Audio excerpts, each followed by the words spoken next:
Dahil po sa lumalakas na panawagan ng ating mga kababayan, bunsod na rin po ng mga huling kaganapan pampolitika, ay formal ko pong inihahayag ang aking pagtakbo bilang senador sa nalalapit na halalan. Wala na pong atrasan ito.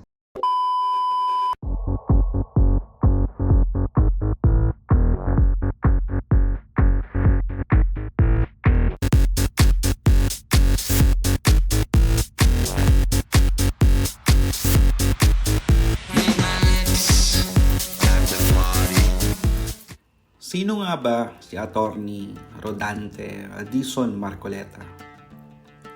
Tama po, si Congressman Marcoleta ay isang abogado by profession. Ipinanganak noong July 29, 1953, pangalawa sa 9 na magkakapatid. Nagsimula siya sa pamilya ng magsasaka sa Paniki, Tarlac.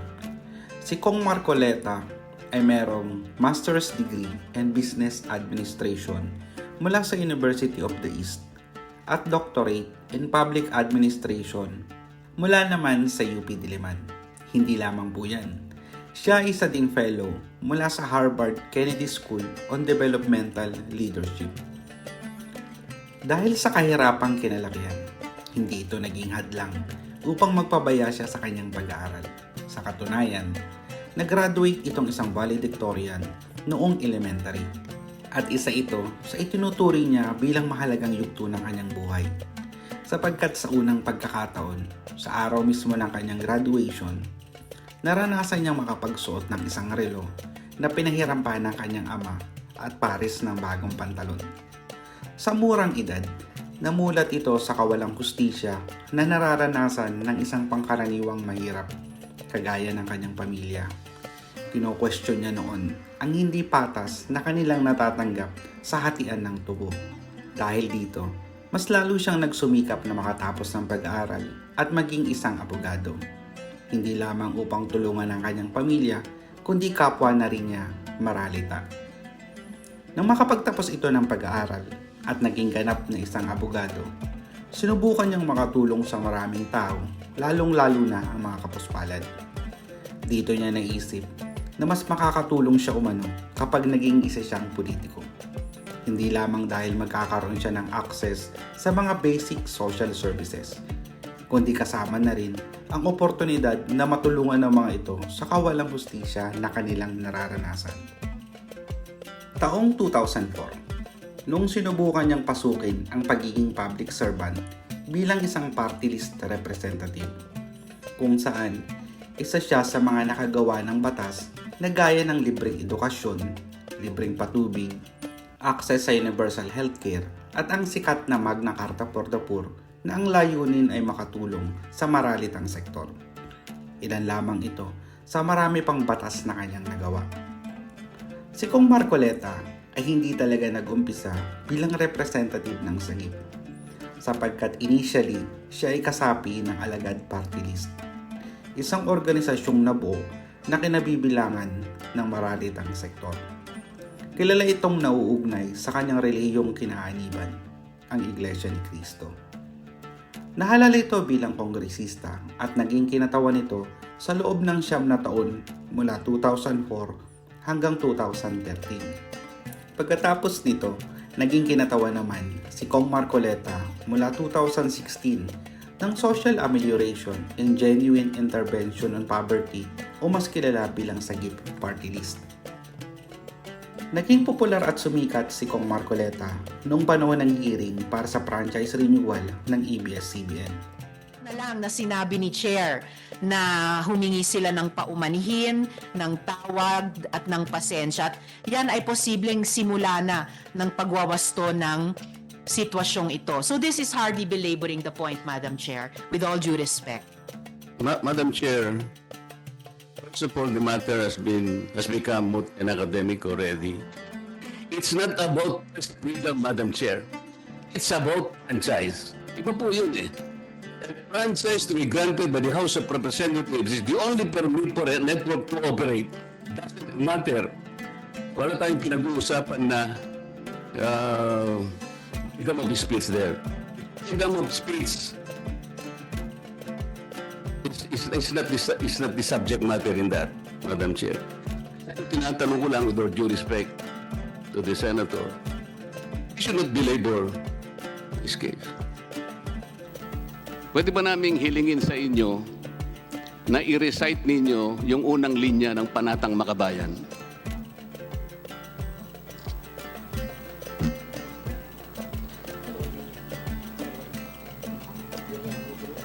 Unang linya lang.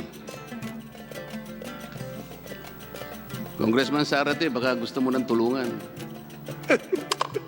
I take exception to the side comments of Congressman Marcoleta.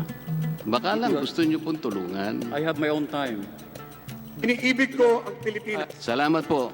Isa ito sa 70 congressman na bumoto para ipawalang bisa at hindi na ma-renew ang franchise ng nasabing TV network. Kabilang din siya sa mga naging dahilan upang hindi na matuloy ang noon sana ipagsasalib ng ABS-CBN at TV5. Mula noon, kakikita na ito ng tahasang pagtutol sa mga hindi kaaya-ayang nangyayari sa bansa.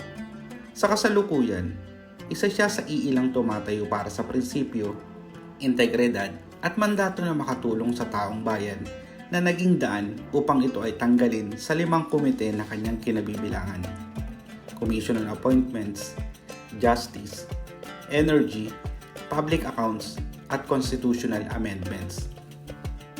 That's why I'm asking, bakit natin ginawa yun earlier? Are we not already respecting a tradition well kept by this House? Disrespect tradition. Hindi nga, pinagtatanong nyo siya eh. Meron pang pranidela, whatever. That is disrespect to the office of the President, Vice President. So ano yung pinagtatanong nyo sa kanya eh? This question never happened before. That is the one I'm explaining to you. It did not happen before. Now, ang tanong ko po, ba't nangyari po nung nangyayari na naman ngayon? We are talking of the office, not the person. Motion was introduced. You may not like the person, you may not like her presence here, but you have to respect the office of the Vice President. That is all, because that is guided by the tradition.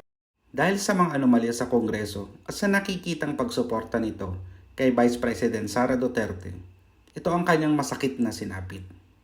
Sa kabila ng lahat ng ito, iisa lamang umano ang kanyang nais: magkaroon ng matatag at mapayapang bansa, pangmatagalang kaginhawahan, lalong-lalo na sa mga mahihirap sa kabila ng nararanasang kalamidad sa Pilipinas. Sa kasalukuyan, patuloy nitong isinusulong at ipinaglalaban sa Kongreso ang mga bagay na naaayon sa kanilang mandato sa kabila ng nangyayaring alyansa at irregularidad sa loob ng Kamara.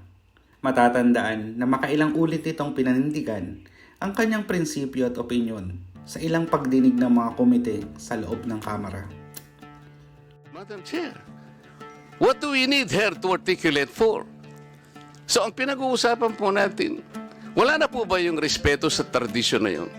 Kagaya po ng binabanggit ko, every time mag-i-interpellate po dito, Madam Chair, because of that tradition, it's always the member of the minority who will start the interpellation because we have kept that tradition. Ang dami po. Ang dami ko pang sasabihin sa inyo, haba lang tayo. So the question is, when we did that to the Vice President earlier, now we're doing it now, are we now setting aside this tradition? Sa ngayon, ay nasa huling termino na ito bilang congressman at nag-file ito ng kandidatura bilang pagkasenador. Anya, mas mapapabilis ang pagtulong na sa kapwa mahihirap dahil sa estruktura ng Senado. Naiilan lamang, hindi kagaya sa Kongreso na may alyansang nangyayari. Kamakailan nga ay inendorso pa ito ni dating Pangulong Duterte. Ayon sa kanya, si Marcoleta ay isang mahusay, mabait at may integridad na tao. PDP is my partner. Marcoleta, susuportahan ko yan. Mahusay, mabait, and he has the integrity. Botohan ninyo si Marcoleta. Kung hindi man ito kampanya, pero kung nandyan na yan siya, I'm asking everybody who's listening now abot ka to Luzon, botohan ninyo si Marcoleta kasi mahusay yan. Sa huli, taong bayan ang huhusga. Ikaw at ako, ang kapangyarihang pumili at maghalal ng politikong kakatawan sa bawat Pilipino. Mahirap man o mayaman, hindi mahirap lang, at lalong hindi mayaman lang. Walang taong perpekto, kaya naman walang malinis na politiko. Ang tanging magagawa na lang natin ay ang pumili ng ika nga nila ay the lesser evil. Maraming salamat po sa inyong panunod at sana'y nakapagbahagi ako ng ilang mahalagang impormasyon. Naway patuloy niyo pong suportahan ang channel na ito at inaasahan ko po ang inyong komento at saloobin sa comment section. Mangyari din po na huwag niyong kalimutang mag-subscribe para sa mga susunod pa nating upload. Ito ang Maraki Memwa. Hanggang sa muli, Pilipinas, wake up! Mr. Chair, napapansin po ba ninyo at maring napapansin ng ating mga mamayan? Tayo na po ang nagtatanggol eh. Kung kinakailangan triplihin mo o sampuhin mo ang pangangalaga sa perang ito, that is the requirement of a fiduciary responsibility.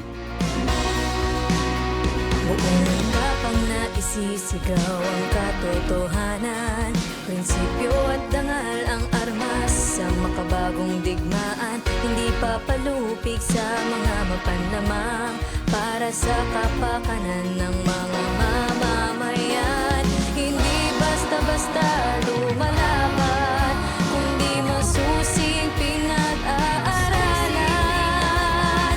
Utak at puso ay ginilaan, pagmamahal sa bayan ang dahilan. Kailangan natin ng isang tulad niya, kapanatagan nating madama. Tila isang ama na kahit sinong kaaway ipagtatanggol ka, di na dapat mangamba. Kakampi at kasangga, Dante Marcoleta. Kapanatagan ng lahat ng mga tao, yan ang kanyang sandigan. Huwag mawawala ng pag-asa, lalo na kapag nasa katwiran. Ano man ang hamon ng buhay, mananaig din ang tunay, kaya hindi ka na dapat pa na maduwag. Kanyang papanindigan na sa samahan, kaya kapit lang, di na tayo kailanman mabubuwag. Dumating ang kagipitan ay hindi kanya iiwan, kahit gano'ng mang kalaki ang mga naaapi.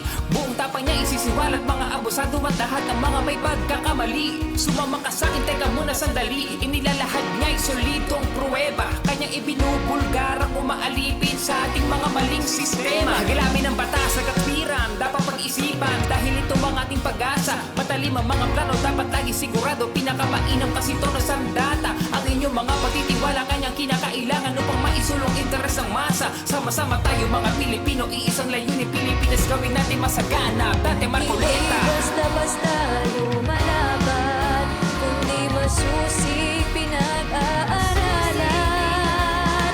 Utak at puso ang batayan, pagmamahal sa bayan ang dahilan. Kailangan natin ng isang tulad niya, kapanatagan nating madama. Tila isang ama na kahit sinong kaaway ipagtatanggol ka, di na dapat mangamba. Kakampi at kasangga, Dante Marcoleta. Wala pong magandang pagtulong. Walang magandang ibibigay sa ating bansa kung ang pagtulong po ay gagawin natin sa pamamagitan ng paglabag sa ating mga batas.